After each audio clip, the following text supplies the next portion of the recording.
এ এক অভিনব প্রতারণা, তাও আবার বাংলাদেশ মেডিকেল বিশ্ববিদ্যালয়ে। রাষ্ট্রপতির নামে জারি করা ভুয়া প্রজ্ঞাপন দেখিয়ে নিজে নিজে বসে যান বাংলাদেশ মেডিকেল বিশ্ববিদ্যালয়ের সুপার স্পেশালাইজড হাসপাতালের পরিচালক পদে। তবে আটক হয়েছেন সাথে সাথেই। আটক ব্যক্তির নাম ইরফান জামান নূর। তার বিরুদ্ধে মামলা করেছে হাসপাতাল কর্তৃপক্ষ। পুলিশ বলছে নেওয়া হবে আইনানুগ ব্যবস্থা। শফিকুল ইসলামের রিপোর্টে বিস্তারিত।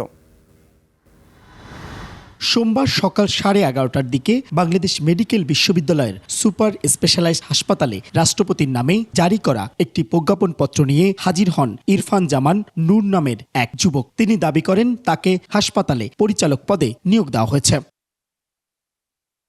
তবে বিষয়টি সন্দেহজনক মনে হওয়ায় প্রজ্ঞাপনটি যাচাই বাছাই করে হাসপাতাল কর্তৃপক্ষ। যাচাইয়ে প্রজ্ঞাপনের কোনো সত্যতা না পেয়ে ওই ব্যক্তিকে শাহবাগ থানায় দেওয়া হয়। রাষ্ট্রপতির আদেশক্রমে মাননীয় সচিব মহোদয় যে আদেশটা দিয়েছেন, এটা আমরা যোগাযোগ করার পরে জানতে পারছি যে এটা সম্পূর্ণ ভুয়া।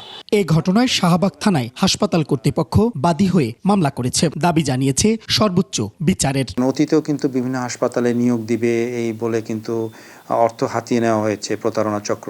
তো উনি সেরকম কোনো চক্রতে যদি পড়ে থাকেন সেটা বের করা উচিত। আর যদি উনি স্বেচ্ছাপ্রণোদিত হয়ে থাকে তবে অবশ্যই তাকে আইনের আওতায় এনে তাকে অবশ্যই শাস্তি প্রদান করা উচিত। নাহলে এই ঘটনা উনিই করবেন এবং ভবিষ্যতে আরও অনেকেও এই সুযোগ নিতে পারে। যাচাই বাছাই শেষে আইনগত ব্যবস্থা নেওয়া হবে বলে জানিয়েছে শাহবাগ থানা পুলিশ। আমরা আইনগত ব্যবস্থা গ্রহণ করব। আমাদের আইনে যা বলা আছে আইনের কোনো ব্যত্যয় হবে না। আটক যুবক ইরফান জামান নূরের সঙ্গে কোনো চক্র জড়িত আছে কিনা তা খতিয়ে দেখছে পুলিশ। শফিকুল ইসলাম, 21 টেলিভিশন, ঢাকা।